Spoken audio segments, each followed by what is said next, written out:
do a song for my CD. This one is a little ditty called Fortune Cookie.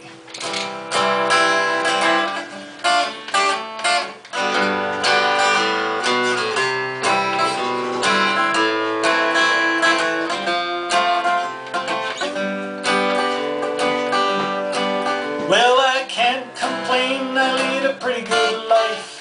Got a nice car, I've got a beautiful wife. People ask me all the time, how'd you get so lucky? I tell them, listen, now take my advice. The secret comes with a side of fried rice. All the answers you need are there in the fortune cookie. First song I played is a song called Fortune Cookie, which I wrote probably 4 years ago. And it just kind of came together. It's about the secrets of the fortune cookie. You know, I think it's something everybody can relate to. Everybody gets a fortune cookie.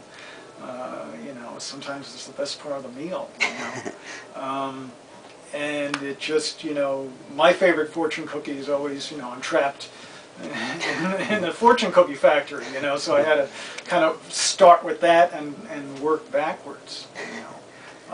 And some of it's even true. My wife and I were in San Francisco and went to we stopped at a store and they had XXX rated fortune cookies. And we said, great, let's go. We were walking through San Francisco one day into Chinatown. We went and made our way. We wound up at a spot called Some Fun Ducks. There amongst the jade and the incense sticks was a box of cookies and a sign that said this, XXX rated, only $1. Well, we looked at each other and we started to laugh. We took one from the box and we cracked it in half. It said, screw unto others, as you have others screw unto you. Well, it just goes to show that from the day that you're born, that one man's wisdom is another man's porn. It all depends on your personal point of view. So why do you write this kind of music? Why do you write the comedy style? I've always enjoyed humor in music, and you know, comedy. You know, to me, comedy is a little harder to do than saying humor. You know, comedy means to me means you got to laugh out loud. Humor means you go, oh, gee, that's funny. You know, and really a lot of the stuff I listened to growing up, everything from, you know, Steve Goodman was a big influence, Loudon Wainwright, Martin Mull back when he was a musician and songwriter was a huge influence. You know, and I always enjoy that style of music, along with a lot of other kinds of music. And when I started doing recording by myself, doing a lot of home recording, a lot of the songs were humorous songs, and I went, you know, I think I got something of a niche here. Fortune cookie, the last one I read said beware of the cat. Fortune cookie, I wish I hadn't just finished eating when I read that.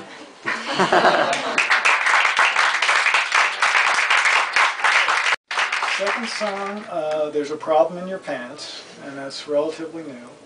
And it comes from really those commercials. Those commercials, you know, and the fact that, you know, they're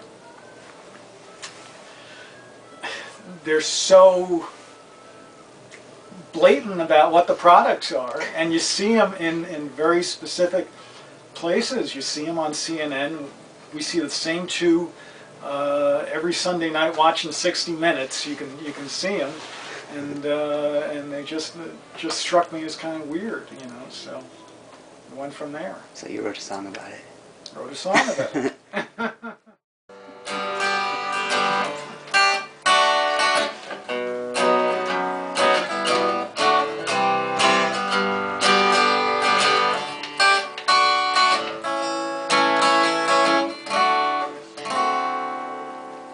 The other night I was watching the game on TV.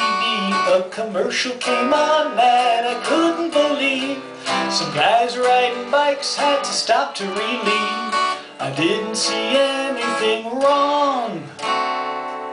A few seconds went by, they had to stop again. 2 more seconds went by and they stopped again. I couldn't believe it when they stopped again. Seems the guys couldn't hold out too long. Pharmaceutical help is easy to get. I've got a solution if your shorts are wet. 20 years ago I guess we just didn't know. There's something we could do now, they say. There's a problem in your pants in case you couldn't tell. You better call a doctor and ask him for a pill. There's a problem in your pants, but they got a cure. There's a problem in your pants for sure.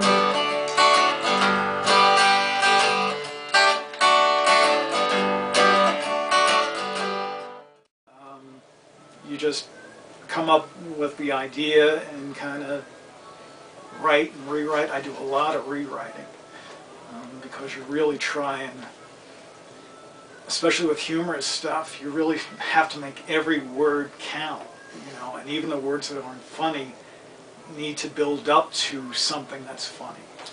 So all the words are important because really that's all you have. Even the music, I try to make it as melodic as possible so that people can even walk out going, oh, there's a problem in your pants, you know, and have something to latch onto, you know, as they walk out the door. So they'll be walking down the street singing, there's a problem in your pants. See? And you've only heard it a couple of times. I've only heard it a couple times and I already got the melody down. Don't even think about the side effects. The headaches, nausea, and the dizziness. To last 4 hours, is it worth all the stress? Well, it's better than singing this song.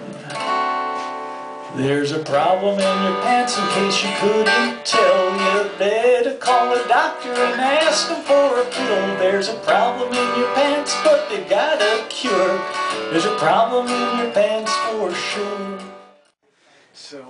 So that's why I do it. I mean, I try to write some serious songs, and I have written some serious songs, but strangely enough, it's harder for me to write a serious song than a humorous song.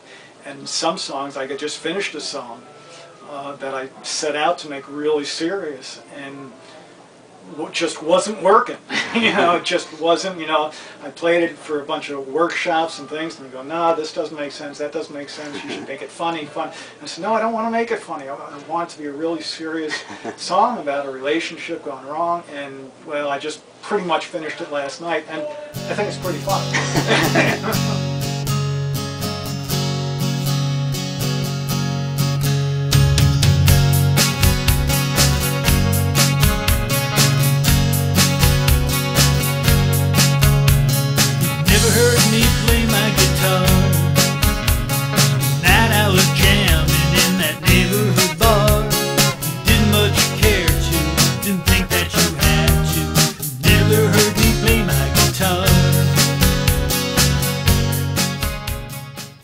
Recently, with my CD, Easy Listening for the Hard of Hearing, available at Amazon, and CD Baby, and iTunes.